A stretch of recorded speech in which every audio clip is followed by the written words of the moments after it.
Concept you understand the world the way it is. And for this last person, his departure from the college will cause some dust to rise and settle, and it will never be quite the same place again. I ask Henry.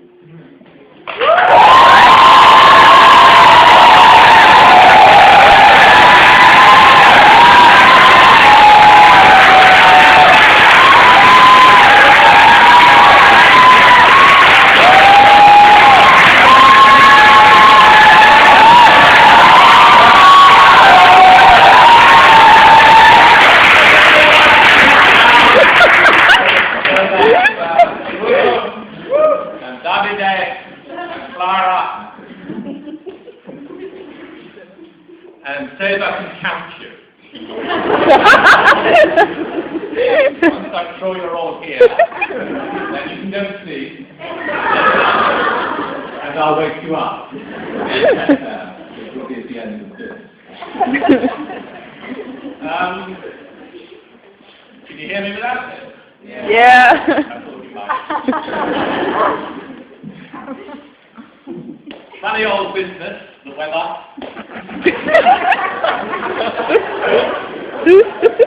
Of course, I'm English. And consequently, as you know, that's what we talk about. And here we are, 2 days before the closing ceremony, and it's raining outside. And 17 years ago, to this very week, I came here with Sandy to be interviewed. We won't go into the details of the efficiency of the recruitment process. Two candidates for jobs were appointed actually on the day of the closing ceremony by David Stafford, who said, "Can you make up your minds quickly because I've got a speech to write for the closing ceremony." On that occasion it was raining, and on this occasion it's raining too. So that little connection. So what do I remember of 17 years? A great deal, actually. And I want to talk about two things. One is about privilege, because it's been my privilege to be here. It's been a privilege teaching you and the generations before you. I've enjoyed it enormously. And it was luck. And I think there's a connection between privilege and luck that needs to be explored.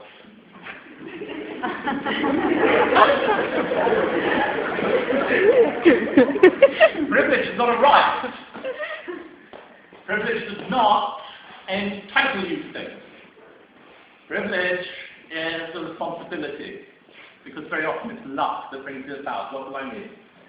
When I came here, I was 45 years old, and I decided the moment had come to change my career path. I got bored. And you see, I was already privileged because I had the luxury of being able to say things like, "I'm bored, and now I'm going to do something different." That's privilege. There are millions and millions of people who never get those options, never get that option, and I had that option. And among the many things I filled out was an application form for this school, which I knew nothing about whatsoever. The only thing I knew about it was in Italy, and I liked Italy. Every year, twice at least, always to Venice, people stand used to say, "We can't count going to Venice on holiday." That's not a holiday, that's just something we do every year. So we looked at the map, we found this place, it's close to Venice, that's a good enough reason to send off an application form. And I was applying for lots of things. And that was in October. And I actually forgotten about it, completely and utterly. Until the week after what's in England, it's the May Bank, the Easter holiday. Came back from Easter, having been to Venice in fact, about an hour and 25 minutes away, to discover in a lesson a new piece of technology being invented. It's called a fax machine. And I was teaching, actually art history, and the secretary came and said, "There's a fax." And I looked at this thing, I thought, "Crikey, what on earth is this?" And there's this logo at the top that said, "Can you come for an interview at this place?" I thought, "What is this place?" I put it in my bag. And when I got done, I just said, "Look at this. What's this?" Don't you remember that school? So that school that's in Italy. And I said, "Oh, yes, I do." They wanted to come for an interview, so we phoned up, and anyway, we ended up going for an interview. And it's fascinating, absolutely fascinating. The first part, you know where Mickey's is, that great institution.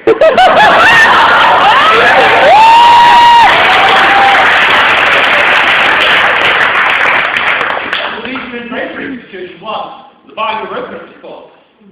My first cappuccino was there, still had phrases as the previous user. And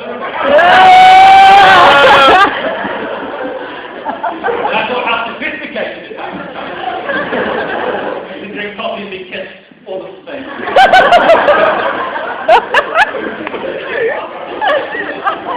And that's where Paul McDermott, who was the acting head of English, carried out the first interview.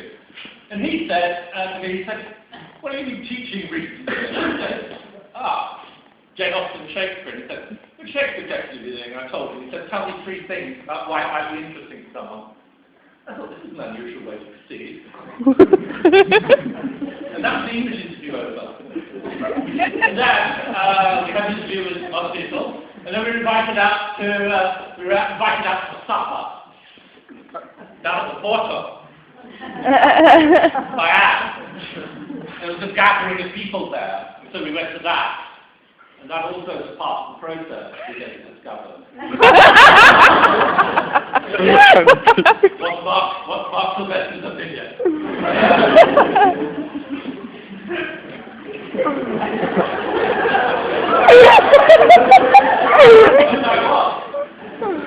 And in the end, we came.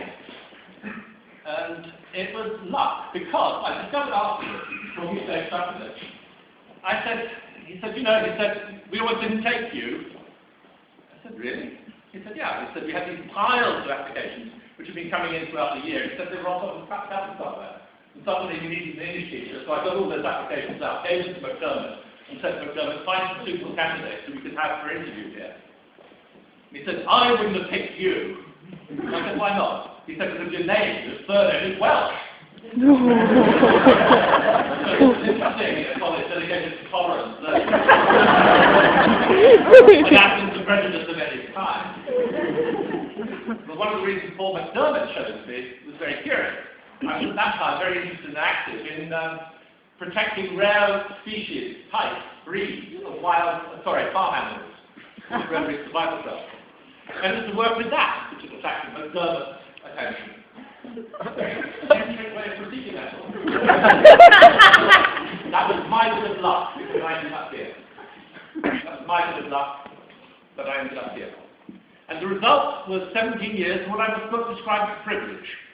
What kind of privilege does that mean? To meet interesting people, to do interesting things, and to do something which I think is worthwhile. I think that's what's happened here. Where have we met all these people? We meet them in the classroom, and you know that. You have that experience with your classmates and the people in your residences. You meet people you would never, ever have encountered. Ideas you would never have encountered. Views of the world and visions you wouldn't have encountered had you not had the luck to be here and gain that privilege. Because it's your luck too that you're here, and you all know that in your heart of hearts. It's luck, just like it's luck that I ended up here. I remember the first time I was ever sent to selection in Slovenia, and I've never forgotten this. We had 5 places, and I drew up a list. 1, 2, 3, 4, 5, there they were. There'd been 80 people at the beginning. This was over 2 days. 80 people, and then 20. And at the end of the first day, I had to go out to those 60 and say, all of you were remarkable young people to have got this far. All of you impressed me in the interviews. So do not be disappointed. But what nonsense. You could see that they were disappointed. Of course they were, because chance had just slipped by. And then those 20 who had the chance, their faces were different for the next day, and then the next day, and there will be 5. So tomorrow, another majority will be disappointed. And no matter what I say about that disappointment, it will be a disappointment. And I remember making the selection, 1, 2, 3, 4, 5, like that. And I remember number 6. She was a girl from Tirana, whose mother was a single parent. She had a disabled sister, and her mother worked as a hairdresser. And she was a single parent.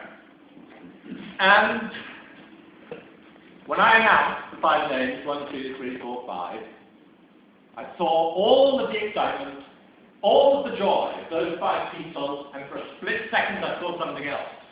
I saw a momentary look of profound sadness cross someone's face.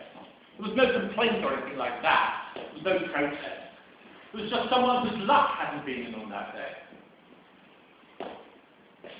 For those 5, everything had changed like that. When this Englishman turned up, walked out onto those steps and said, "These are the names." For that one person, it didn't change. What her future was, I have no idea what became of her. But I've never forgotten that, because I knew that in that moment I changed something for those 5 and not changed it for her. And I've often thought about that moment. What was it made me put her number 6 and not number 5 or number 2 or number 3? What was it? Was it something that someone else said that she didn't say as well? Or did I ask the wrong question? And I realized this huge element of luck that was involved. Every one of you deserves to be here, of course you do. Every one of you does. But there are also lots of other people who are as good as you and better, and that applies to us too. That applies to us too. Who are as good as us and better, who aren't here because luck didn't run their way. The chance didn't come for them. And the chance changes things. The chance changes things. Changed my life. Look at the things I've done since I've been here. I've been inside the President of Italy's private chapel in the Quirinale to see the paintings by Duino, which are never open to the public. Why was that? Because the college went to Rome. We were the guests of the President of Italy. We had great fun going through it. And I made a joke, it's terrible. I made a joke about all the security officers. And one of them heard it and said, "That must be an example of English humour." I assumed they'd understood a word of it. So while we were walking around, I said, "Isn't it true that there's a great chapel here painted by Guido Reni, which is never open to the public?" And I said, "Yes, there is a great chapel here painted by Guido Reni, which is never open to the public. Would you like to see it?" "Oh, yes, please." That happened because of the college. Other things have happened because of the college. Guest speakers who've been here. Adventures we've had collectively. Adventures we've had in conversations in day rooms. At the ends of lessons on the street. Because the key to it all is that it's a collaboration, it's a dialogue. Struck by what Tim said about teachers and respect and all that. I can remember that. I can remember the first time I thought, of course, anarchy would follow. Anyone ever called me Henry instead of the market is that you recognise the world in which we call sun. And anarchy would follow. I can remember the first time a student touched me.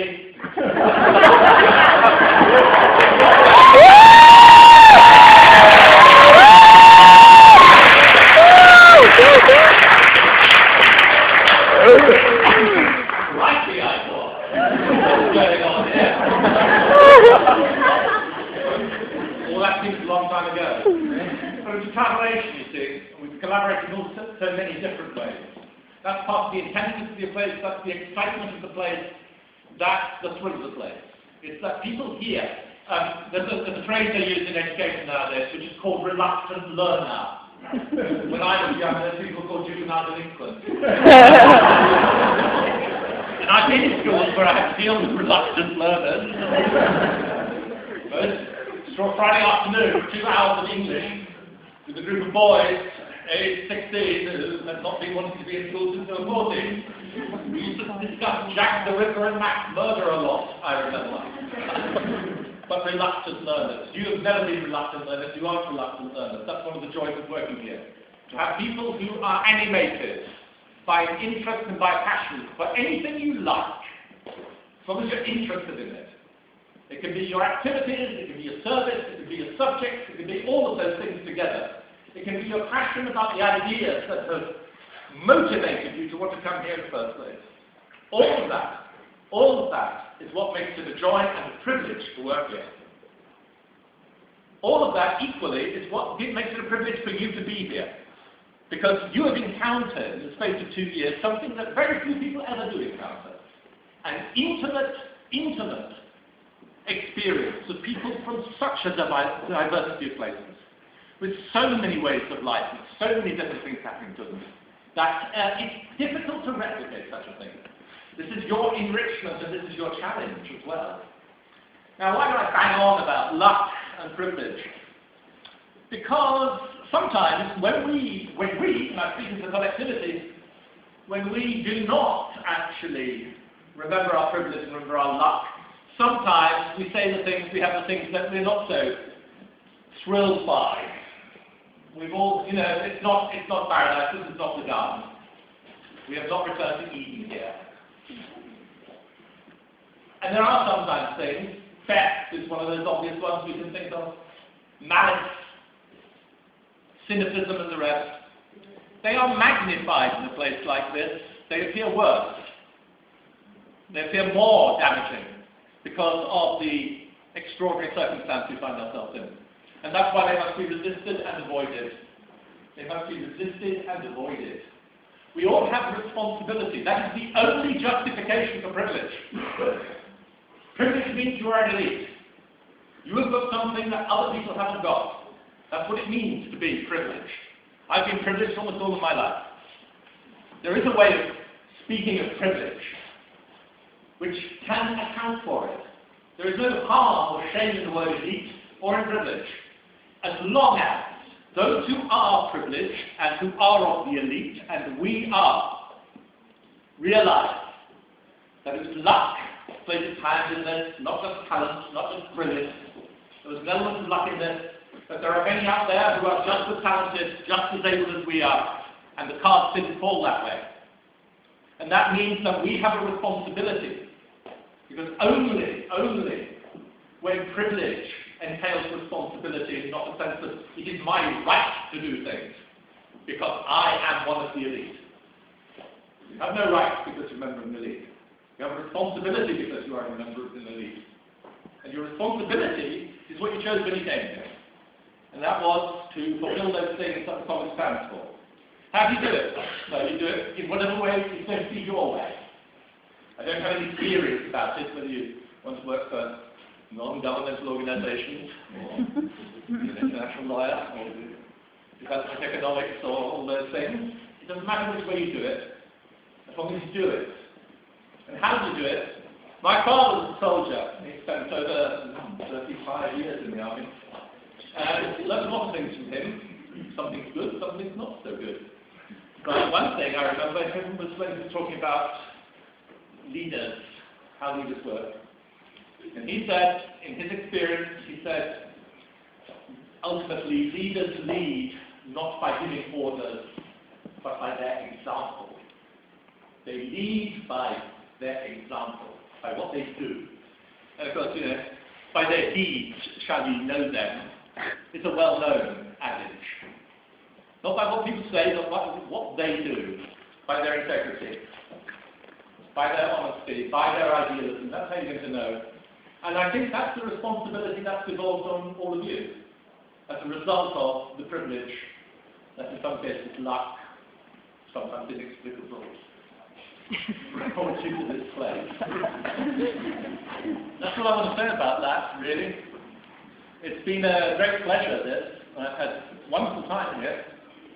I can remember people coming here and saying to me, this is your job. And I said, yeah.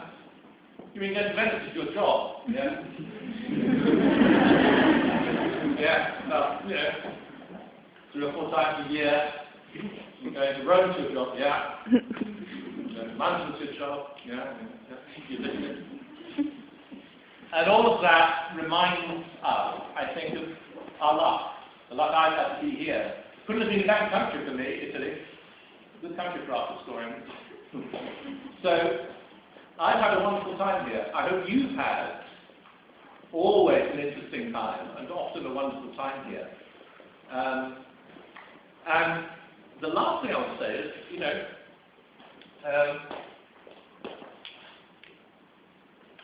well, young people, time to wake up. I don't want any litter left in this auditorium. This auditorium will drive off to Grado in a minute, and I don't want the driver to have to clean it up. Whatever you leave behind here, whatever you leave behind here, let it be positive. What you take away from here, absolutely let it be the positive things. That which you cannot change, the bad experiences, the unfortunate things, they happen to everyone, and they happen always in every community. The bad things, the unfortunate things, the things which you don't do nothing about, let go of. Let them be. Take with you the positive experiences you've had here. The friendships, the excitement, the astonishments that you've had here. Take those things with you. And so, I just want to say to you, good luck in your future, the future which is awaiting you, and there is a future awaiting you, and the future which you are going to make. There's a future that's awaiting you, and there's one that you are going to make. I wish you good luck in that. That's the end. Remember, young people, keep moving. Always keep moving.